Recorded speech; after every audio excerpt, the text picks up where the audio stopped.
Good evening, ladies and gentlemen of the Empire. How are you doing tonight? This is a show we've been looking forward to for a long time here at the EmpireExile.com. Not .com. Podcast. Yes, Empire and Exile podcast. I don't own that domain. I'll so find out in a second from my co-host, Ja. Calling yourself your own co-host. Number 27.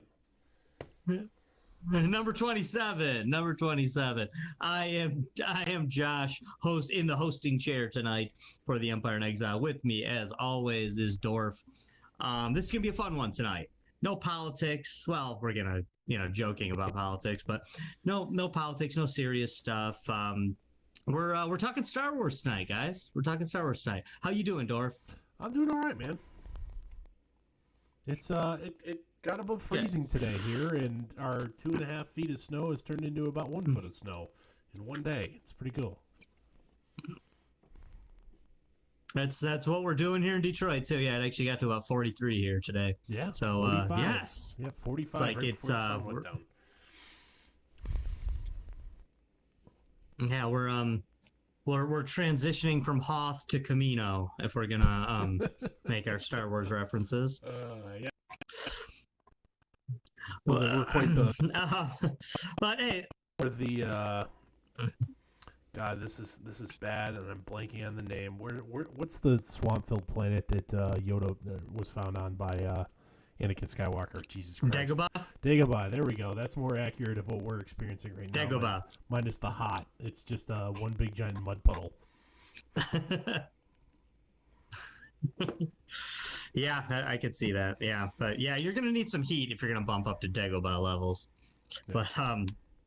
But the thing I want to talk about first, and we could do a whole show about this. Oh wait, hang on. I want to make one comment before we get started.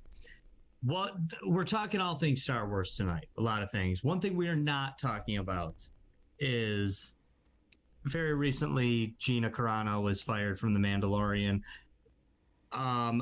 Cancel culture and what has happened to the actress who played Cara Dune will not be discussed tonight. That can be an entire show all on its own. I would love to have a cancel culture show. I would love to have a show just simply on that one topic if necessary. But we've had this Star Wars show planned for a long time. So that's not what this is about. So we'll get to that though. Some other time. There'll be another time as as they say in Star Wars. As Han says to Chewie, there will be another time. So we that's when that will come. But today we're just talking Star Wars, legit Star Wars. I want to start with some of the alternate theories and just see if you maybe heard of some of these, Dorf. But the hilarious one, of course, is the Darth Jar Jar Binks theory, which of course I have heard it. Which of course the internet has Jar made this famous. Jar Jar Binks was a fan. The idea, and when Jar Jar he was actually, it's actually the rule of it's the rule of three, and Jar Jar is the true Dark Lord of the Sith, born on Naboo with Palpatine. They grew up miles from each other, quite honestly, Palpatine and Jar Jar. Jar Jar's force powers are made evident when he's fighting the droidicas, which, earlier in the movie, Qui-Gon and Obi-Wan, they have a standoff with a couple of them, but Jar Jar takes out a few of them just by, accidentally hooking a gun to his foot and flinging around. So this is, we of course know that this is definitely not what George Lucas had in mind, but it is kind of fun. And when you watch, certain videos on it, it is pretty funny how many things that they can tie to it. It's Jar Jar who, it's Representative Binks who, basically gives the Chancellor his supreme power, and then you never hear from him again in the new trilogy. He's gone, but or is he? Or is he in the Super Death Star somewhere, really calling the shots? We'll never know. Super Mega Ultra Death Star. Of course, that one's stupid. That one of course is stupid. But or was Jar Jar Supreme Leader Snoke?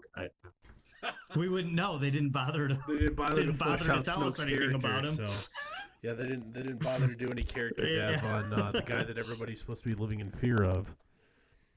Yeah, and gave us Kylo Now, Ren, the emo, which was when it was still run, was one of the emo Yeah. Kylo Ren was one of the better Twitter accounts. It's if Darth Vader was an angsty teenager that was into punk music or emo music rather. Not to mention the golden Ben Swallow memes with his puffed out shirtless chest. Believe it or not, so Ben Swallow was the actor Adam Driver who plays is actually from where I live now. He's from the next town over. Went to the same high school as my fiance. Really? Not at the same time, but yeah, he graduated from the same high school as my fiance. No kidding. That's cool. I did not know that. Now, the Jar Jar one I think is fun, but one that you can find hundreds of internet videos about that I truly, quite frankly, just think is dumb as hell is the endless discussions of were Anakin and Vader the same person? I have never indulged in the answer, that. of course, is well, yes. But people will debate this endlessly from like a pseudo philosophical standpoint, but at the end of it, they're asking like, but yes, they're the same person. So, but the only reason I really even bring this one up is because you hear Ben Kenobi lie about this, right? You hear Ben Kenobi tell Luke that he said, well, I mean, it's obvious that he's he's the way he puts it is he's telling the truth from his own point of view. Well, could the reason that like that perspective exists or was even entertained is that because when the original New Hope they necessarily didn't have plans for any future movie. It was incredible commercial success that they really decided to take and run with it. That I haven't heard the we only plan a movie out of George Lucas per se, but at the same time, like if Fox, who owned the rights at the very beginning, or at least distributed the movie, was willing to give George Lucas as much as they did, including all the merchandising revenue, if they being that successful, if 20th Century Fox had known that what they had, there's no way in hell they would have given George Lucas the deal that they did. Which I can think the more easy explanation for are they the same and or different people is, and to answer the why is Ben Kenobi lie or speak the way he does about who is Darth Vader. Sure, they didn't plan on having extra out exactly who he was, so they wrote it that way for convenience. And there's some truth to that, but we know from what Lucas has told us in the official deals that there was going to be a second Star Wars movie, no matter what. We know this because George Lucas wrote 2 separate Star Wars sequels.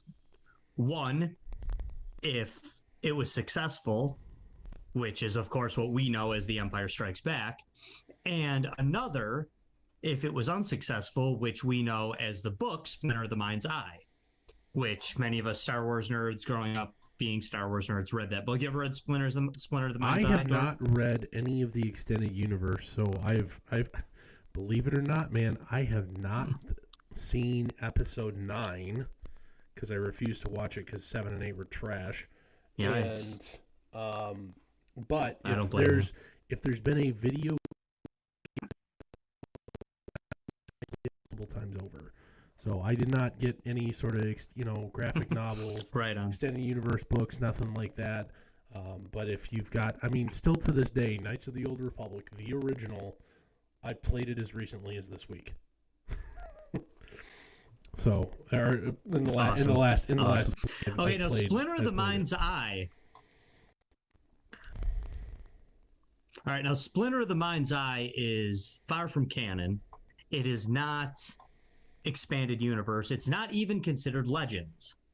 Splinter of the Mind's Eye is a totally divergent path from Empire Strikes Back. It's and it is a direct sequel to A New Hope that has absolutely nothing to do with it and takes the characters and the Force in a completely different direction, including expanding on the love interest between Luke and Leia. Han and Chewie aren't in the book at all, and them meeting up with old hermit woman who is obviously kind of like Yoda, but is most certainly not Yoda. And then having another showdown with Darth Vader. Okay. Right. And what Lucas planned to do was, if he didn't want that to be the sequel, but if Star Wars bombed, that was going to be the sequel. That was going to be the low budget sequel to Star Wars. Was going to be Splinter of the Mind's Eye. Straight to VHS. But luckily for us, and it's a very cool it's a very cool book, by the way, too. I mean, it's totally different. You got to take yourself completely out of everything Star Wars related, but it's a really good book. It's a good book to read, and that is written by. I didn't plan on talking about this today. I cannot remember who wrote Splinter of the Mind's Eye, which is a shame, because the guy that wrote it. I feel like an idiot that I can't think of it off the top of my head right now. The guy that wrote Splinter of the Mind's Eye actually wrote the Star Wars novelization as well. The original Star Wars novelization was written by him, but he wrote it under the pen name George Lucas. Alan Dean Foster. So he wrote Star Wars, answer, and then Lucas asked him, "Hey, Alan Dean Foster." Yes, thank you, sir. Alan Dean Foster. He went on to be a very successful sci-fi writer after this too. But Alan Dean Foster wrote the Star Wars novelization under the pen name George Lucas, after being given the story by George Lucas, and then Lucas then asked him to write this one, and he said, "I'll do it, but hey, George, I want to put my name on it this time." George said, "Fair enough."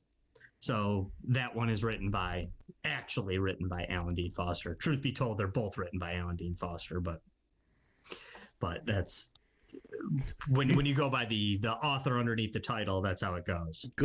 I mean, you'd be surprised how much stuff is ghost written in general. I mean, even some of these guys that crap out in 6 months or like that. It isn't just them. That's like them and a team of probably 3 or 4 author's name. It's one of those dirty secrets of the publishing industry. That's just the way they do it. Yeah, absolutely. No, I mean a big instance is the guy that writes the Jason Bourne novels. That guy's been dead for quite some time, but they're still being pumped out under the authorship of the original dude. Tom Clancy's gone too, but no one's writing. I mean, they're continuing the Tom Clancy characters in other novels. So it's a Tom Clancy novel written by I forget what the gentleman's name that writes most of them. Bob Smith. It's not Bob Smitherman, but you know what I mean. Mm-hmm. No, so this is by the way, and for you Star Wars fans out there who haven't read Splinter of the Mind's Eye, you should check it out. I mean, it's good to be entirely easy 200-page read. It's good, yeah, it is. It's actually cool, but it's I mean, and it's like I would say it's like middle school level reading. Middle school, high school level reading. It's a fun book. I mean, it's a fun book. I know I enjoyed the hell out of it when I read it, but that was 20 years ago. So it's not like I'm going to be able to, maybe more, honestly. It's been a long time since I read that book, but it's cool. It's fun, but a whole bunch of it's like, wait, what? That's impossible. Because we know this about the Force. We know this about it makes the Force more like magic, to be honest. Okay. where Empire Strikes Back truly takes it in the direction that Splinter of the Mind's Eye, Lucas by the wanted way, it was to go. published in 1978. So I don't know when you actually read it, but it was published in 78.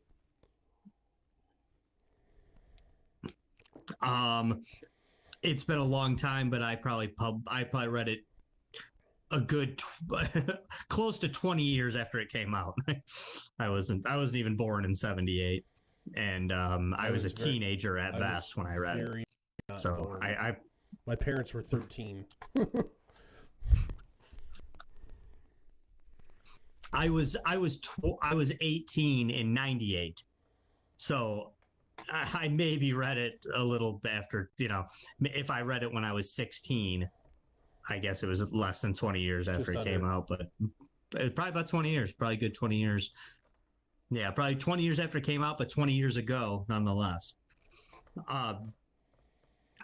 Some other kind of cool alternate theories.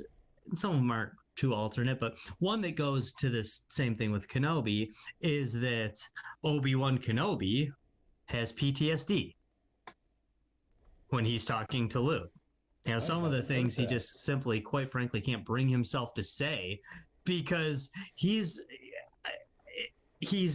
looked upon as this wise old man, but truth be told, he's a grizzled war veteran who's killed he's killed thousands of beings in his life. Especially for he's gone through hell. If you really truly believe like the Jedi or the warrior monk types, of what they do is spiritual. You just happen to them playing with lightsabers for the majority of movies. Somebody who takes and takes that much life, but has that sort of spiritual, religious spirituality about, the sacredness of life, or at least the way that, if you read the basic writing, like what's been written about the Jedi texts and whatnot, very much valuing life. That would probably weigh heavily on him if he was a true believer in the way of the Jedi.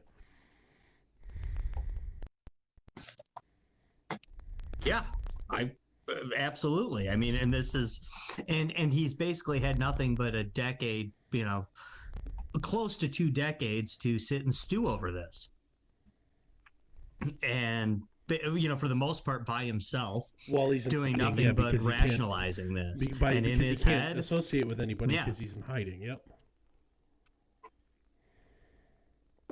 He's got 19 years to convince himself that his best friend, brother, and apprentice just wasn't the same dude anymore, that he fought and blasted into a volcano and left for dead. Yeeted into a volcano, but then turned into the Dark Lord. Whoops. Right. I mean, I guess maybe he should have braved the heat and put a lightsaber through his head and put him out of his misery or something. But, who knows?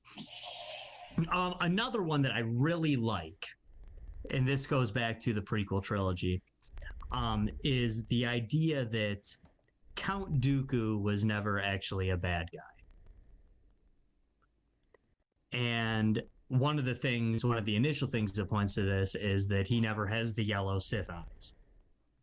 All the other Sith have the yellow eyes. Was that just including mistake? Anakin Skywalker / Darth Vader. I don't know. I don't know if it was or not. I mean, he's in 2 movies. He's has a lot more screen time than Darth Maul, Darth Sidious, and Anakin as well as Darth Vader before he's a cyborg. Yeah, before he's a cyborg. I mean, because when Anakin Skywalker becomes Darth Vader, he's has the yellow Sith eyes almost immediately. So this is kind of a strange thing. Now, we know that Count Dooku was a Jedi. Now, I kind of work towards the theory that, to me, Count Dooku was actually a separatist. He was actually a true believer in that cause. he was opposed to the Jedi ways, and then he learned some dark side abilities to try to make it, to try to fake it till you make it, I guess, in hopes that he would truly bring a new separatist ideal would offer a to the galaxy. A third option. Right. And when he found out that the separatists were being led by Palpatine, yes, he stayed loyal to him, but if you recall, he tells Obi-Wan Kenobi the truth. He tells him the absolute truth. When he has Kenobi kidnapped on Geonosis, he tells him, hey, the separatists are being led by a Sith Lord named Darth Sidious. That's like deep secret shit. You can't say that. Secret squirrel. You can't reveal the actual name of your actual Sith Lord, who is, I mean, he tells Kenobi this. So you have to believe that what he wants right there is he knows he can't take Palpatine one-on-one. He knows he doesn't have those skills. But maybe if he brings Kenobi with him, Kenobi says, yeah, I'm down, Dooku, let's do this. He brings Kenobi with him. Maybe the two of them can tag team Palpatine, take him out, and actually bring forth a separatist ideal to the galaxy. Instead, Palpatine double crosses him and, has Anakin kill him right in front of him. And Dooku doesn't think he's going to do that. That's why Dooku walks in so nonchalant, going into, he thinks, I can probably take Obi-Wan and Anakin all by myself in Revenge of the Sith. But he knows in the back of his head, shit, Palp's got my back, right? I mean, if it gets real, Palpatine will jump up, pop a lightsaber out of his, he'll pop up, and together, whatever, we'll smoke these kids. We got this. No big D. Right, exactly. So when, Anakin chops his arms off, Dooku's obviously thinking, oh man, you let this go way too far, but hey, at least we got the tech. We can, give me fake arms. I didn't, I kind of like my real ones, but whatevs. And then Palpatine doubles down and be like, no, kill him. And Dooku knows what's up. Then, he knows that he got outsmarted. He thought he was a smart one. He wasn't. And some people point to the fact that Dooku, well, no, he's got to be a Sith. He shoots Force lightning. He hits Duke. He hits Yoda. He uses Force lightning quite a bit. But in Legends, Luke actually uses Force lightning later on, and there are Jedi who do use the Force lightning, such as Plo Koon. Plo Koon is known to, Jedi Council member, is known to be a guy that uses Force lightning. He calls it Force judgment when he does it. He says, no, I only use the really bad people. Well, and the rest of the Jedi are like, yeah, but do ya? I don't know. And even then, like, even if you look at any of the video games that involve Jedi specifically, because not all of them do, while it's often classified as in the the binary as a dark side power, it is available to, quote, light side characters. Right. And it's definitely available to dark side users who are not Sith. Which, truth be told, a dark side user who isn't a Sith is simply just a Jedi who's not nice. A Jedi. They're still just using Jedi powers that are just... Yeah, who's dabbled in the... A Jedi... Yeah, he's a Jedi who's a jerk. I mean, Jedi who doesn't like restrictions. A Jedi who isn't a fan of modesty. Sure. Or a Jedi who they won't let hang out at the fan club. Yeah. Yeah, or they won't let him hang out at the club, Nevertheless effective. It's like Mike Tyson getting kicked out of boxing. It doesn't mean he automatically forgot how to fight. Mm-hmm. Just means they won't let him hang anymore. So, okay, you know what? Before we jump topics, or jump to the next topic, you mentioned video games. You ever play Shadows of the Empire? I know you're young. I know you're younger than me. I know it's old school retro for you, but you ever played Shadows of the Empire, friend? for N64? I know what it is. I am too young for that. I did not play it. You probably never even had an N64, right? I've played with one a couple of times, but no. My first game console was a PS2. Although then again, compared to the youth of now, I was a little bit late because of my parents leaving. Screen time was equals bad. We were a little late getting into that. Right on. When did you start gaming? What? How old were you? What did you say? Oh God, that would have been PS2. It would have been around 2000-ish. Had computer, did some PC gaming a little bit before, not much before that. Like, still my favorite PC game of all time that I actually played as recently as earlier today, is Myers 2, which I believe came out in 98 originally. So I was playing awesome, great game, classic. In the mid to late 90s, but as far as console gaming, that was 99 or Christmas of 99 or 2000 is when I got a PlayStation 2. So you were still pretty young, what, 8, 9 years old? Might have been something like that. So 2001. So I would have been 10 or 11, somewhere in there. Oh, okay, 10 or 11. Let's say, because I got an NES when I was 5. Yeah, like I said, we were pretty late. It was a big deal. Gaming for a long time. I think when I was 9, I got a Game Boy Color for Christmas, and that was like a couple years after it came out, so it was already, relatively old per se, and that was technically my first video game solo console. But I played basic, non-memorable computer games before that. But my first Age of Empires was definitely where I cut my teeth. But my first Star Wars game was Knights of the Old Republic, if not Battlefront for the PS2. Been the first very cool console game. Some of the classic Star Wars video games from back in the day. In my opinion, Shadows of the Empire for the N64 is still the best Star Wars game ever made. Just my opinion. That's highly debatable. There are some people that say, "What are you talking about? That's not even the best Star Wars game for N64," because they got Rogue One and Pod Racer and Battle for Naboo, and there's other great games for that. PC wise, the TIE Fighter, X-Wing, and X-Wing versus TIE Fighter. Oh my God, those are great games on the PC. My favorite from that era was actually Republic Commando. Was where you were essentially Halo DST, but in the Star Wars universe. Right on. 10 years earlier. I have that on. I have this on the computer. The reason very cool. This, I actually have that on there. I haven't played it in a while, but I have that. Jedi Knight Academy is another good one too. I appreciated that one. That's cool. That's very cool. If you can beat Shadows of the Empire on Jedi, which I know y'all want to ask me. Yes, I've done it.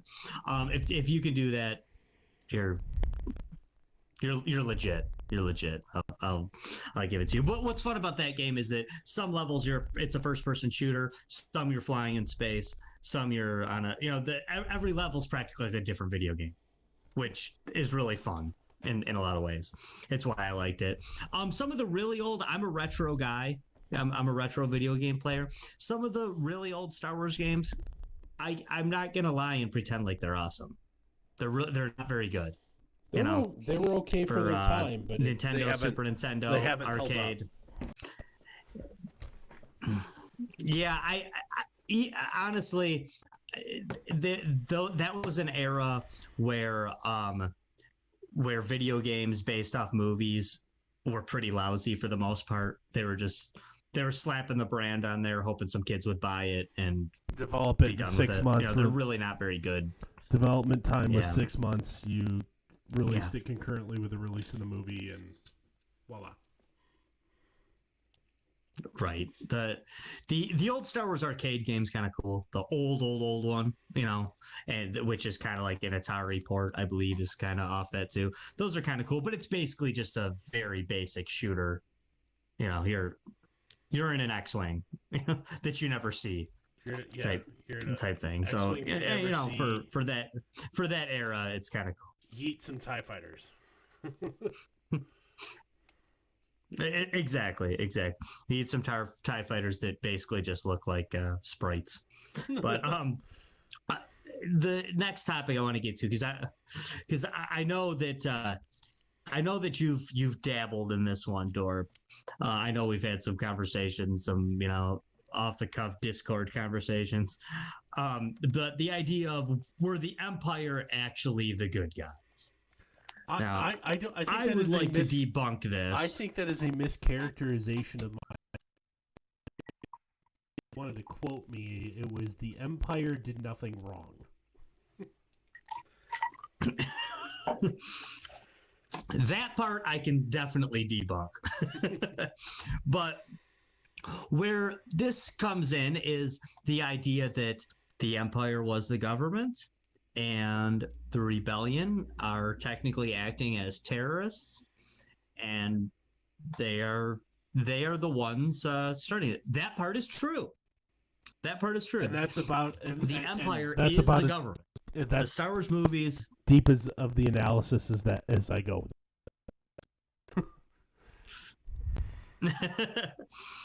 But to say that they did nothing wrong or that they are the good guys is there's a lot more to that people like to leave out. For instance, they act as if the rebellion isn't based off of the Republic and the Alliance that stood for hundreds to thousands of years. The Republic stood for a long time, and you still have people alive who are part of the Republic, who are now part of the rebellion, fighting, because the Empire really only, when you begin watching A New Hope, the Empire has been around for 19 years. That's it. Been around for 19 years. It's been around for the life of Luke Skywalker and Leia Organa. That's it. It's so now, add four more on when it's toppled at the end of Return of the Jedi, which maybe not even fully toppled, but when it's hit hard after Return of the Jedi, the Empire stood for 23 years. That's not that big a deal. So, the Empire came in, they usurped power, and they removed rights from the Republic. This does not make them the good guys. The rebellion, a lot of people say, oh, they're just terrorists, but they're not just terrorists. They're actually not. They actually have land that they own. They actually have a military and political structure within them. They have generals and privates and uniforms and a standing army. And yes, they're the big time underdogs in this fight, but they're not just terrorists hiding in the bushes. They have a legitimate military structure behind them. They are a functional government. So this makes it a war, not terrorism. The United States, for instance, refers to terrorists from the Middle East blowing stuff up, but most people, and I know there were probably some, but most people, when we were actually fighting Saddam Hussein in Iraq, didn't refer to them as terrorists. They had a country. They had a regime. Yeah, you were fighting. They had politicians within their regime. Right. They had a military structure with generals and admirals and colonels and everything else. So to call them terrorists is really, even if you think they are terrible, to call them terrorists is really pretty incorrect. And then icing on the cake, the one thing that was illegal throughout the Republic that almost instantly becomes legal again under the empire is slavery. And you can basically never link slavery to the good guys. Right? I mean that's basically one of those things that, you know, even when slavery has happened throughout history, for slavery to be abolished and then to be reestablished under a new regime, real hard to sell that as people not doing something wrong. Actually, very interesting things in Legends. I haven't even read all these books, but in Legends, that's one of the things they talk about with Vader. Is this is a problem that Vader and Palpatine have with each other, an ideological difference. Darth Vader was born a slave. He hates slavery. But Palpatine wants to reintroduce slavery. He enslaves the Wookiees like day one. Boom. That's like, you know, Joe Biden canceling student debt. Like, no, Palpatine really did it. Day one. Boom. The Wookiees are slaves. You know, I mean, well, he and if you look at happen. any of the extended universe, canon or not, the Wookiees are enslaved by, you know, pick the, you know, like for example, in Knights of the Old Republic 2, they're enslaved by a corporation, like the Zerka Corporation. Where's that one? No, that's 2. Mm-hmm. No, that's 1. Sorry. That's Knights of the Old Republic. Enslaved by a corporation. It's you know, that's a very common plot tool. But the rest of your point is still valid. Mm-hmm. Right. I mean, under the Republic, a corporation couldn't enslave anyone. You know, one thing you could say about the Empire is the Empire was much more efficient than the Republic. Yes, it you know, was. when Padme and Qui-Gon are talking to Shmi Skywalker on Tatooine, you know, Padme acts offended. Oh my God, you're a slave. Slavery's illegal. And Shmi's like, yeah, your laws are really protecting us out here, Padme. Thanks. Yeah. You know, it's illegal, but yet. I mean, is Tatooine better? You know, there's definitely parts of the galaxy that are far worse off under the Empire. But is Tatooine worse off under the Empire? I would venture to say probably yes. Instead of, but you know, it was the Empire and then it was the Hutts. Yeah, I was gonna say, you know, pick your despot. It's the Empire or the Hutts. Right. So basically it's living under extreme fascism or it's living under organized crime. Because that's basically what they are. The Empire is a fascist regime. And the Hutts are organized crime. They don't have an ideology. Their ideology is power and money, and yeah. So I don't know. Was it better? It might have been better under the Hutts. I don't know. You know, I mean, to be perfectly honest, the Tusken Raiders never stop. You know, raiding. Capturing and torturing people. The Tusken Raiders never stop. Yeah, well, Tuskens be raiding until the Mandalorian season 2. They don't. Well, but even then, I mean, Mando is kind of yes, he's friends with the Tuskens, but he admits like, yeah, these are brutal people. You know, he's kind of knows their ways and he can be cool with them, but it doesn't change the fact that they're brutal people. That's this is kind of jumping back and forth into the next topic, but they can kind of cross over. Yeah.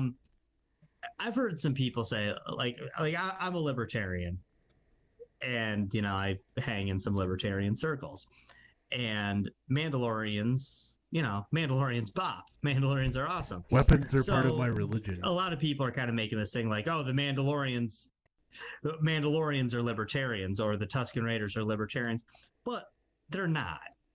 I would love to say that Mandalorians are libertarians because I think libertarians are awesome, and I think Mandalorians are awesome, and it would really suit my. It would make you happy. It would really suit my philosophy. Yeah, it would suit my philosophy to say that, but they're not. They're not. I mean, to say that a culture that is constantly warring amongst themselves, and when they're not warring amongst themselves, it's because they got along long enough to war with somebody else. and who dabble in whether or not you're even allowed to take your helmet off, when you have a snack. This is not a libertarian culture. It's just not. I mean, but Josh, they're actually kind of like this is the way. This is the way. This is the way.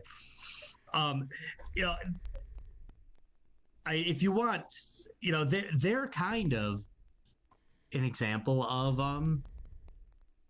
they are nationalists. They are extreme nationalist patriots. Well, and you could even call them an ethno. A lot of them are really cool. An ethno-nationalist because they only care about ethnicity or whatever you want to call Mandalorian. But you can't call ethnicity or religion. You can't call it ethnicity though. You can't call it ethnicity True. though. Because you have to call it nationalism for Mandalore because they will take in foundlings. Yes. They will take in foundlings of any race around the entire world. I mean, yes. So this is that's not it has nothing to do with their ethnicity. In fact, they're actually very not racist. When it comes to this. So I mean, Grogu is a Mandalorian. No, even no matter what happens to him, I know that he goes off with Luke, but Grogu's a Mandalorian. He was a foundling. I know we said we're not going to talk about this. He has a spot on Mandalore. I gotta wonder if there's a season 3 with all this. With all the I know. hubbub, I know. If there's going to be a season 3. I know. It's such a bummer. It's such a bummer that has to taint it. That you can't just enjoy something. Yeah. It's just, it does. It sucks. It sucks because I just want to enjoy it. This is supposed to be my escape. As somebody who's politically conservative, I have come to terms for one time that if any art or entertainment, that I'm going to have to be able to separate the art from the artist. And that's just my reality. Hey, fuckers on the other side, don't have to. So, buck up and deal with it. But whatever. I can't say anymore without breaking the we're not talking about this topic rule. Right. We got we can definitely talk about that later. But when you're talking about, since we mentioned the Tuskens, if you want an example of terrorists, the Tusken Raiders are kind of terrorists, right? I mean, people want to say the rebels are terrorists. I guess they are. Everybody who, anyone who wants to, the government, the winner of the war gets to write the history. So if it's always terrorists who are attacking you when you are, upon your just government. So of course the Empire is going to call the rebels terrorists, and they're going to refer to themselves as freedom fighters, which is the exact same thing and basically everywhere. But the Tuskens are kind of terrorists, right? Because even beforehand, before the Empire, when the Hutts are running it, they're just hanging out on the top when people are trying to have a pod race, just taking pot shots at people. Because why not? They like to kidnap random people and torture them because it's part of their thing. This is what they do, man. How they get their jollies. Sorry, whatever. I'm gonna borrow a line from Joe Biden. It's just a cultural difference. Right. And so the Tuskens are kind of I guess they're kind of, in some ways you could, they're very anti-government, that's for sure, but they're just kind of for their own thing. They don't really care about they don't really care about what's going on the rest of the universe. They just kind of want to do their thing, and nothing's going to get in their way. Another kind of goofy Star Wars theory throwback is the idea that that Tusken Raider who's camped on the mountain during the pod race scene. Yeah, he was actually a time traveler trying to go back in time and kill like the Tusken Hitler, Anakin Skywalker, and to save not just the men but the women and the children too. from his thing. Yeah. But that is basically just a little a meme theory, if you will. Yeah. But the other thing about the Empire that you have to look at with this is the Empire is, and granted, maybe there might be some people nowadays who think this is a good thing, but the Empire is a total police state. They, because their stormtroopers are all over the galaxy, and their stormtroopers aren't just their standing army, but they're also their police force. Yep. The stormtroopers are hanging out at bars, anywhere, watching people. That is controlled by the Empire, or any controlled space or controlled system by the Empire, a garrison of stormtroopers will be in your city. It's also probably just like Walmart, it's the number one employer of people in the Empire. Number one individual employer. Although, yeah, private. So employer. so what would be an example of? I mean, we've given an example of a fascist with with Palpatine, for sure. Where Palpatine is kind of like in the the upper right fascist area. Vader's almost a little bit like a communist. Vader's kind of he's a totalitarian, but he's maybe a little bit more liberal than Palpatine, to be honest. He doesn't actually care what you're doing as long as there's order. There definitely needs to be order. Well, if you look at it's an example of a liberal. Hang on, John. Point there. If you actually, psychological research based on, it's the five. The original writing was Jonathan Haidt's 5 Moral Foundations. Now, in a recent publication, been expanded to 6. I haven't read the most recent one. One of the highest correlative factors of what makes you politically right of center is your desire for order and disgust versus ambivalence to a lack of order. So if you're disgusted by lack of order, you're more likely to be that upper right quadrant on the political compass, just based on those personality traits alone. I haven't that may be amended or modified in Haidt's most recent writings, but as far as I know, or as far as I have read, that's one of the biggest correlative factors in all of it. Okay. You could almost say maybe you could even apply like the old Winston Churchill quote to Anakin Skywalker in his life. If you're 20 years old and you're not a Jedi, you have no heart. But if you're 40 years old and not a Sith Lord, you have no brain. Is that would that kind of work? With Winston Churchill's liberal conservative breakdown. I think it might. We were talking about libertarians. Who a libertarian would be, and I was saying, I'd love to claim it's the Mandalorians or somebody else, but it's not. But you want a libertarian? Han Solo is the libertarian icon of the world. Han Solo is anti-government. He's pro open carry, and he's doesn't necessarily do drugs, but he has no problem moving them for people. The smugglers to me are the libertarians in this galaxy.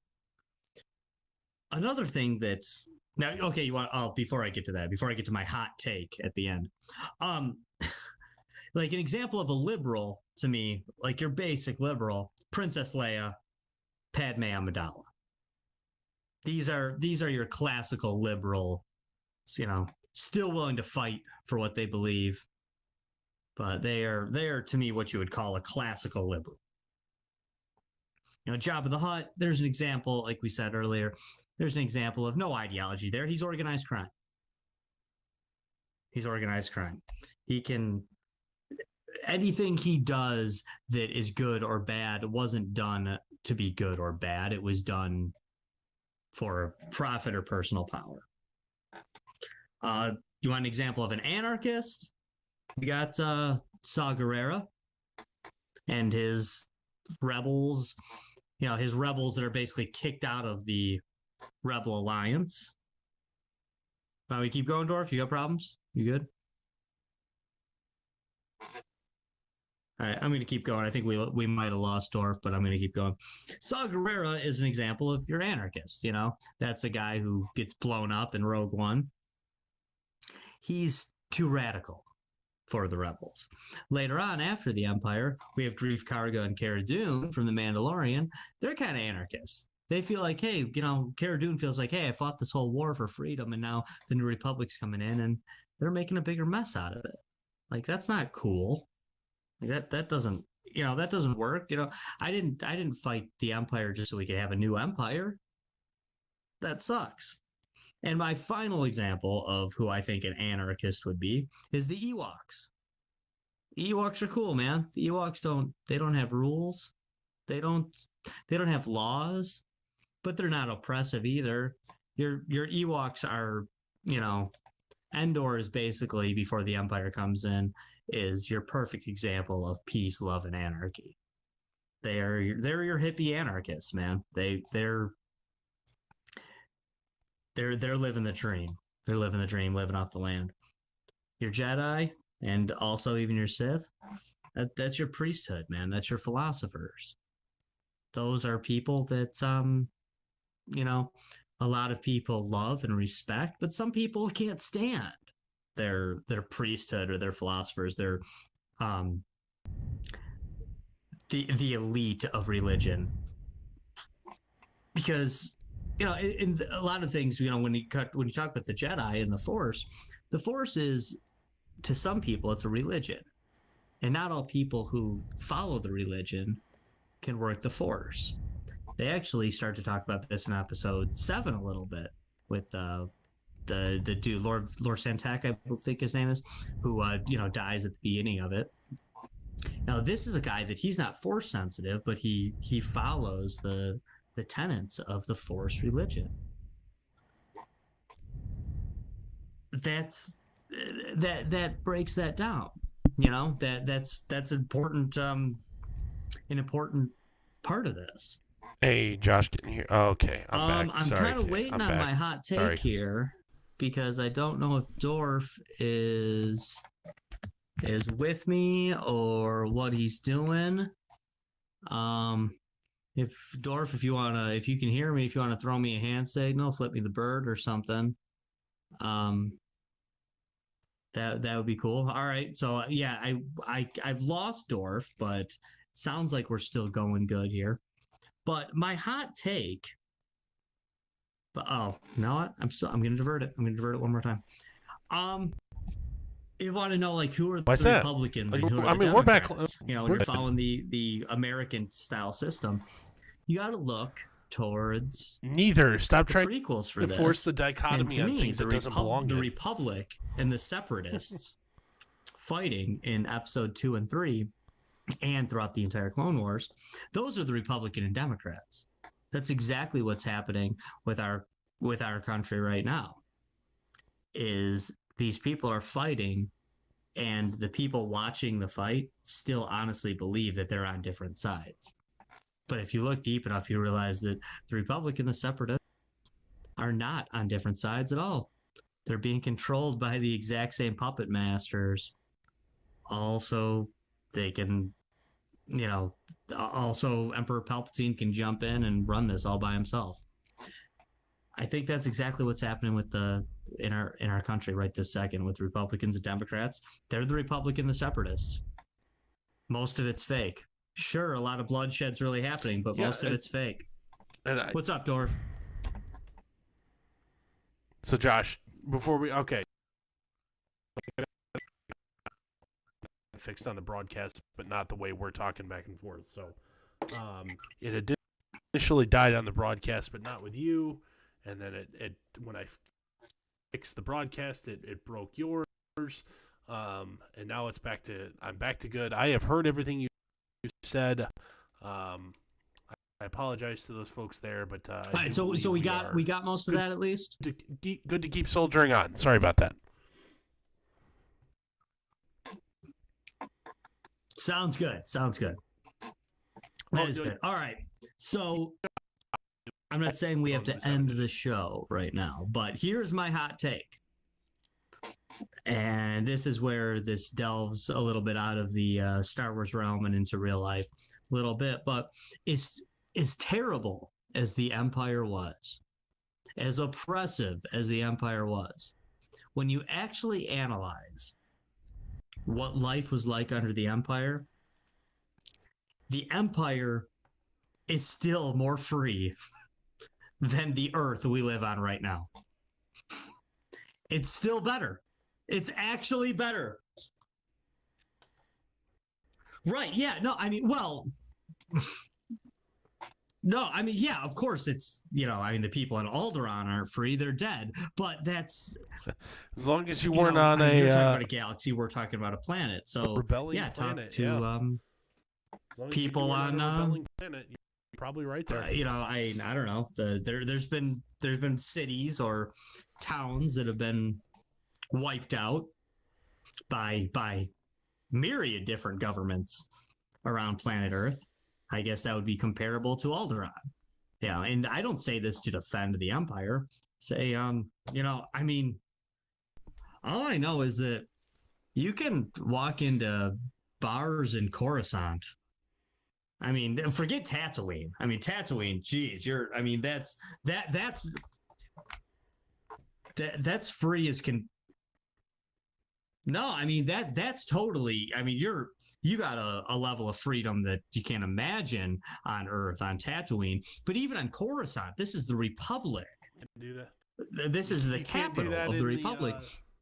You can walk into a bar with a blaster on your hip, order a drink, and buy some death sticks from somebody if you want. That's on Coruscant, man. Yeah, I mean, this is a free play. I mean, you can, if for the most part, yeah, I mean, you're gonna get messed with. The Empire is they're definitely jerks, but I mean, you stay away from the stormtroopers. You can get yourself however a you consume spice, yeah, and you can just kind of just go, man. Right, you can. Yeah, that's so as lousy as the Empire is, and I'd be the first one signing up for the rebellion.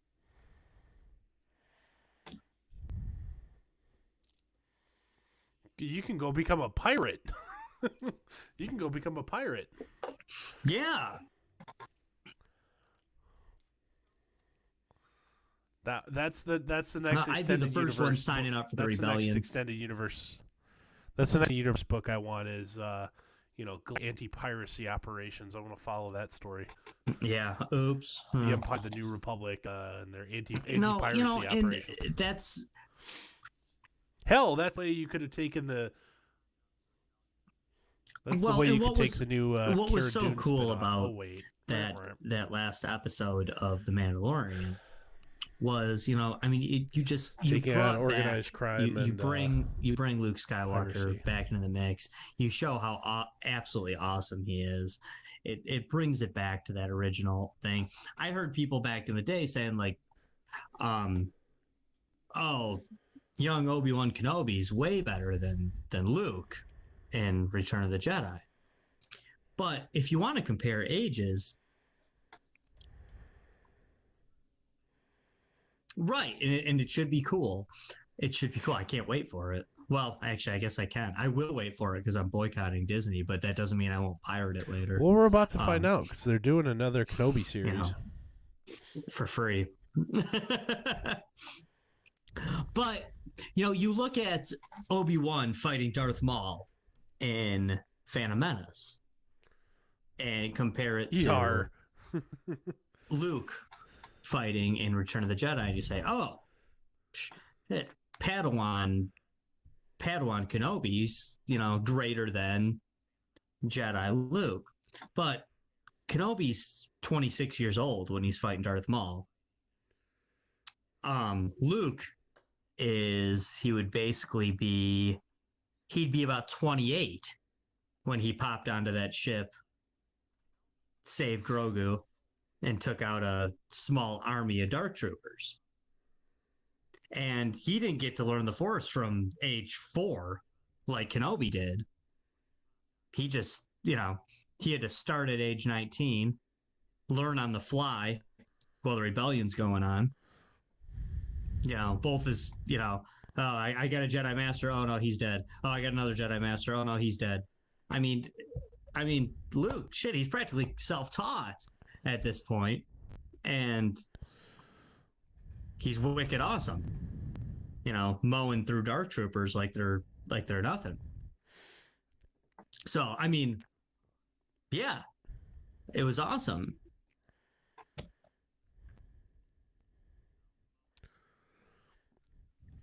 That was our troopers and the AI, those AI. And think about how that was cool. That was really cool. And we can only power them up when we need them because their energy demands are too great. I mean, that's a good caveat. So why wouldn't you just deploy them everywhere? Well, they need their own nuclear reactor just to run them. No. It's a very cool, very good point, and that's a great throwback to the old Legends EU stuff with bringing Dark Troopers into it. Now I kind of don't know why. I mean, I guess he's just a Jedi, and that just makes him a nice dude. But I mean, quite honestly, Luke could have just walked in there and taken out Mando or Moff Gideon or whomever, and taken the Darksaber and went and gone and become the rightful ruler of Mandalore. I mean, nobody in that room was stopping him. I mean, grab yourself a Darksaber and have you and Grogu, your foundling, be like, yo, who's running Mandalore now? Be pretty cool.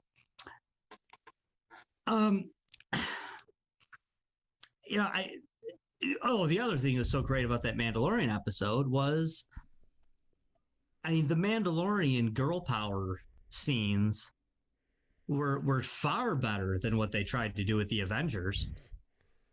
Those were, talk about just absolutely the Avengers, very subtle. The Avengers, it was very subtle, very subtle, but very cool and very believable. That these badass chicks just broke into this ship and did it. You never thought like, oh man, how would these girls do that? No, they were just they rocked. Well, the one scene it was earlier in the series. It was when you introduced the other that band of other Mandalorians, the chicks and the dude in that one episode that disappears. Some of the stuff at the very beginning that was kind of like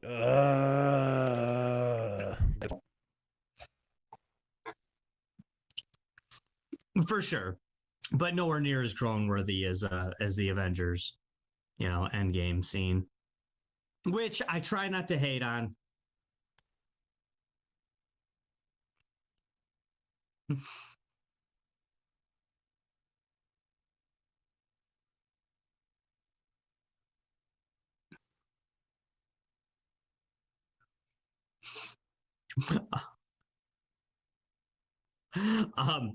I try not to hate on the Avengers girl power scene because I was ragging on it pretty hard the first time I saw it. Yeah. Oh, when I saw it in the theater, and then I have 2 daughters, right? Yeah, I'm Captain Marvel. When I watched that movie, I have my daughters. I'm the most powerful Avenger I saw yet. that they thought it was cool, and one's older and one's much younger. and then I just kind of felt like, God, why do I have to be such an asshole all the time?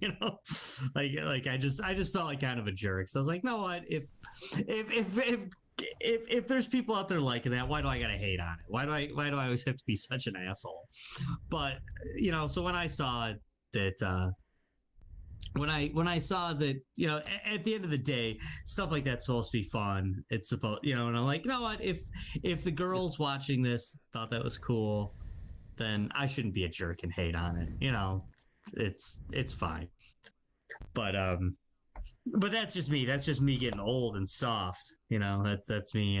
If I didn't have two daughters who I saw smile when that scene happened, it's not like it wouldn't have happened that way. I'd still be just being the same old jerk I've always been my whole life. But where else? Anything else? Anywhere else you want to go with this, Dorf? With Star Wars politics, Star Wars alt theories, or the Empire as the good guys.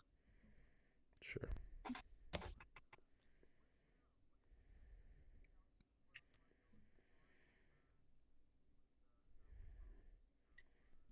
Yeah, one Return of the Jedi.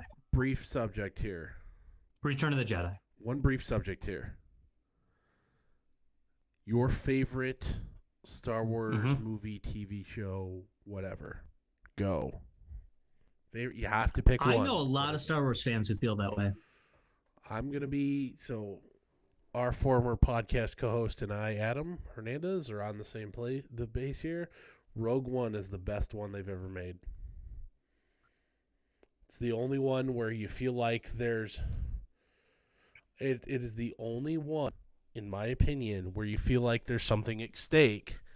I watched first time. I knew how, right how Rogue One ends, and it leads right into the very...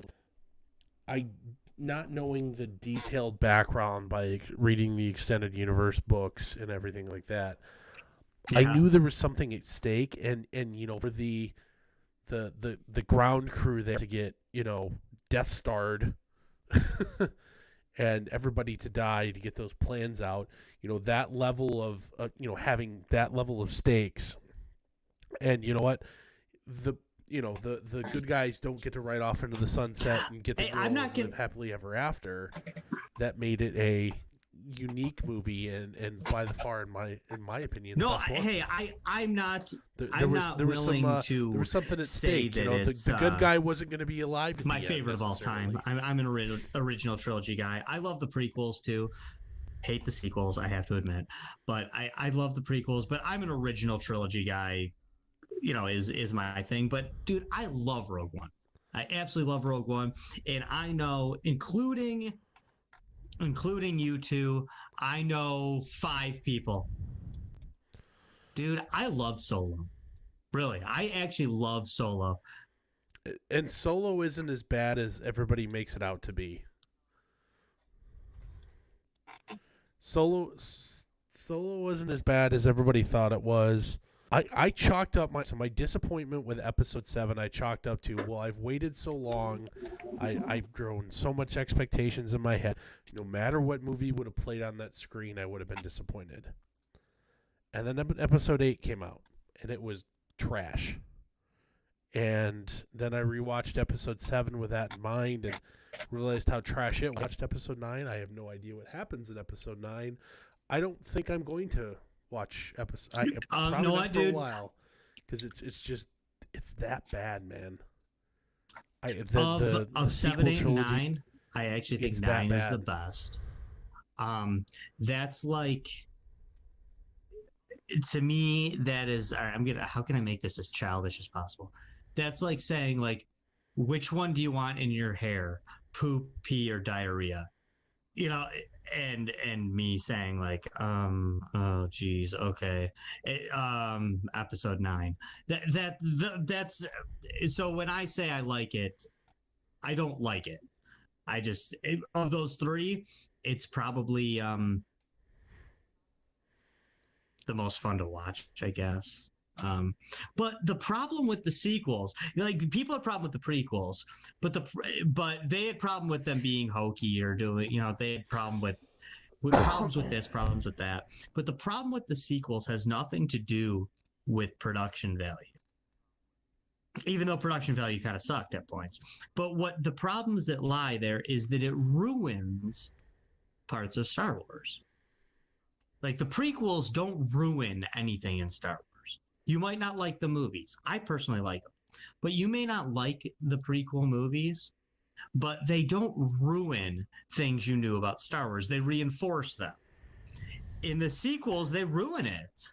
I enjoyed hell out of the prequels when I was younger. I kind of realized how, I don't like sand because it's so sandy. Some of the dialogue is ass, but I still think they're great. I realized how bad and cringy some of the dialogue was. I realized younger watching it again as a more mature. How did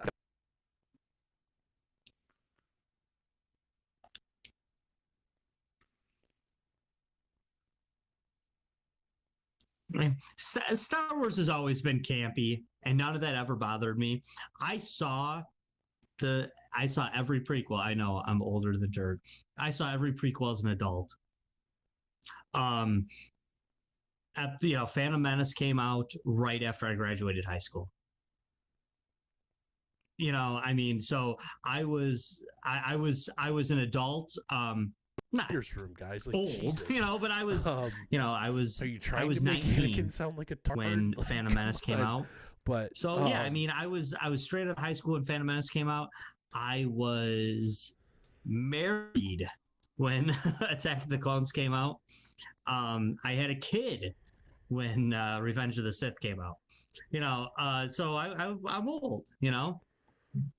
But I know they're campy. And listen, Jar Jar Binks sucks. Okay, I'm not even gonna. I'm not gonna front when it comes to that. Jar Jar Binks is. I don't know what they were thinking. That shit is ass. Is the most eloquent way I can describe Jar Jar Binks. It's terrible. Right, and he doesn't bother me in. Right. He doesn't. He was the merchandise character. I'm telling you, he was. They took it too far. Much like they just took it too far. The Porgs, they took it way too far. Baby Yoda. He was in the movie way too much. Jar Jar Binks does not bother me one bit. In action figure, a stuffed animal, a sticker set, and sell in triplicate. He's in it little boy briefly. It's no big deal. Just. He's so in your face in Phantom Menace. But with that being said, I hate it when people rag on Phantom Menace. I do. I think Phantom Menace is a great movie. I think it's yes, of course it's campy and cheesy and goofy at parts, but people like to pick and choose, right? People want to tell you that Phantom Menace sucks, but then you bring up Qui-Gon and they want to tell you that, oh no, yeah, Qui-Gon was great. You want to bring up Darth Maul? Oh no, Darth Maul, that was a badass character. Those characters are only in one movie, guys. Phantom Menace.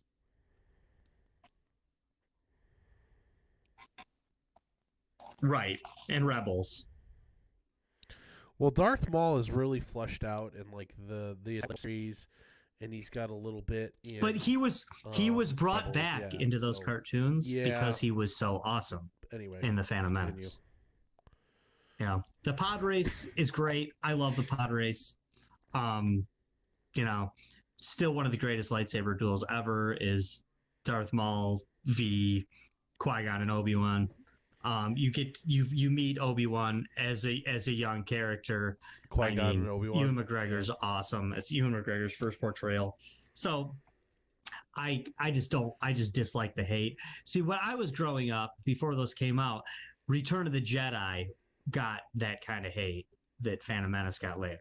Like, oh, Return of the Jedi is just a bunch of Muppets.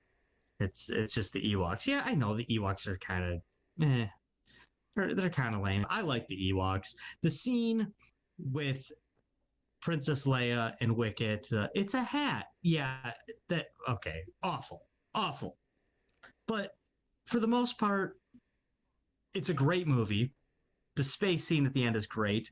The Vader, Luke, Palpatine stuff is great. And the same thing happened with Return of the Jedi back in the day. People used to say it was crappy, but then you'd bring up Jabba the Hutt and, oh no, Jabba the Hutt was cool. And you bring up Emperor Palpatine. Oh, Emperor Palpatine was awesome. It's like, they're only in one movie, guys.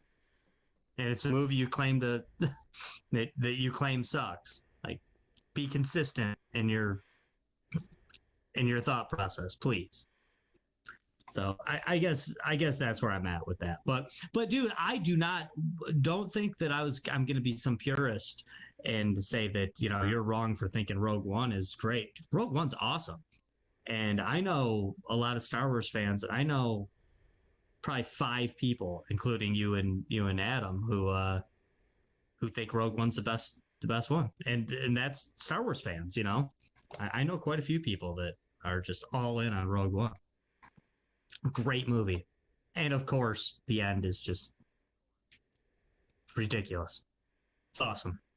But cool characters though, Chirrut Imwe, Baze Malbus, those were great characters. I mean, really, that's what I always loved about Star Wars was the characters. I just somebody that absolutely just loves characters. And the characters in Rogue One, they were brand new, but they were cool, man. K2SO, Cassian Andor, Jyn Erso.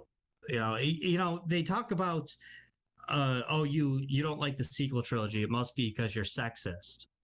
No, it's because Rey sucked and those movies sucked. No, Jyn Erso was awesome. Kira from the Solo movie, very cool. Princess Leia, awesome. Padme Amidala, awesome character. You know, and even when people are ragging on the prequels, they never talk about Natalie Portman as Padme. No, she's great. It's a great character. You know, you go into the cartoon, Sabine Wren. Yeah, you know, you got Sabine Wren and Ahsoka Tano. And in the Clone Wars in the Clone Wars cartoons, it was just brought to life with Rosario Dawson and Mandalorian. Writing team for making Anakin sound like a derp. Awesome characters. So don't give me this, Star Wars fans are sexist BS, because it's not the case. There have been great female characters in Star Wars from day one. We don't like Rey because the movie she was in sucked. You know.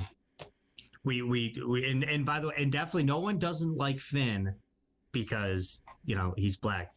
People dislike Finn for the same reason the actor who portrayed Finn doesn't like him, because the movies were dumb. Everybody loved Lando Calrissian.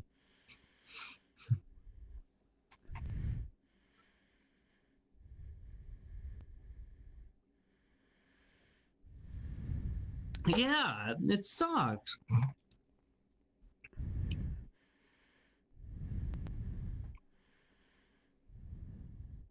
Yeah, you could see like the second John Boyega's well, you feel so bad for him. Agreement expired. You feel so bad for him because it's a guy that, you know, he works his life to become an actor, and then he's still a young man. Yeah, he's like, oh my god, I just got the role of a lifetime. It was like down to the second when he could start being negative. I mean, talk about like the greatest thing that can happen Everybody to a young actor. I hate all this dumb. He gets it. I'm embarrassed to have been a part of it. He's like, oh, and they're ass, and they're terrible. You know, like you were gifted the ultimate franchise. It's like you just had to make them decent, and then poor guy they rag him up, and then morons on the internet want to say, oh, you don't like Finn's character because you're racist. Yeah. No, we don't like Finn's character because he was terribly written and because they obviously had no idea what they were doing with it. I mean, that's what's so great about the Star Wars universe. There's not racism in the Star Wars universe. Somebody with, like, you know, crazy like ears out to here walks into a room and you don't even think twice. It's like, hey, what's up, bro? Yep. That's what's great about Star Wars, and that's supposed to be another underlying factor when, you know, I mean, granted, of course, we know that the reason George Lucas used a bunch of, old British white guy humans as the Empire in the original movies was because he used British actors and it's all he could afford. But that's in the Legends in EU, they go into length about this, that the reason there are no aliens in the Empire in these higher up spots is because the Empire is racist. Because Palpatine is a racist jerk who only wants humans and white people working for him. I mean that, and this is brought up when you first, not in the new canon stuff, but in the original stuff with Grand Admiral Thrawn. Speciesist, yeah. Grand Admiral Thrawn, who is a blue-looking alien, made it to this lofty position despite the racism within Palpatine's empire, because he was good at what he did. He was that smart. And the Thrawn character is very interesting in these things, and it's still kind of yet to come to fruition with what Grand Admiral Thrawn is, because yes, he's absolutely canon now with Rebels, and he was brought up in The Mandalorian, but that's really not. And they're like, oh well, we brought Grand Admiral Thrawn in from Legends, but it's not the same dude. He's very similar, but it's not the same character by any means. I mean, he's in a different timeline.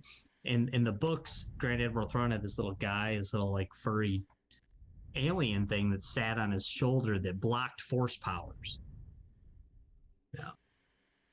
Yeah. I mean, and this was a thing that like he claimed it was like, yeah, I don't want a Jedi to be able to mess with me, but Kinda really, like to be perfectly honest, that thing was sitting on his shoulder to make sure Palpatine and Vader couldn't force choke him out if he said the wrong thing. No, but none of that's been brought in. It probably never will be, and probably shouldn't be with what we know about, the Force and the way it works from the canon movies. Oh, they would, of course. Yeah, I mean, they would, of course. I mean, and I love to rag on Disney as much as the next guy, because the sequel trilogy is straight up trash. But Rogue One was made by Disney. Solo was made by Disney. Rebels was made by Disney. The Mandalorian was made by Disney. They're awesome. Those are awesome. The only thing they've done truly that has just absolutely sucked was the sequel trilogy, which is the thing that a lot of us are really hoping wouldn't suck. Right? But other than that, they've done some pretty cool stuff under the guise of Disney. Because to me, it's like, when it comes to Star Wars, like, honestly, I don't know how you screw it up. It's all there for you. But got anything else for us, Dorf? No, I think that we need to. Okay, all right. Well, no, real quick. All right, you're thrust into the Star Wars universe, and you get to hang with your favorite character and your favorite ship and your choice of lightsaber color. Who you rolling out in the sunset with?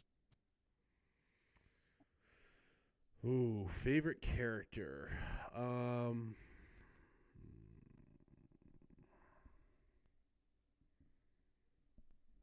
Han Solo, Millennium Falcon. I usually do green. I play a Jedi-based video game, so we'll go with green. You're not too different from me, and Han Solo would be definitely in the top 5. But yeah, I'm grabbing my purple lightsaber, and me and Yoda are rolling out the Millennium Falcon. I'm a Yoda guy. Love him. But that's all I got for you tonight, Dorf. This has been The Empire in Exile.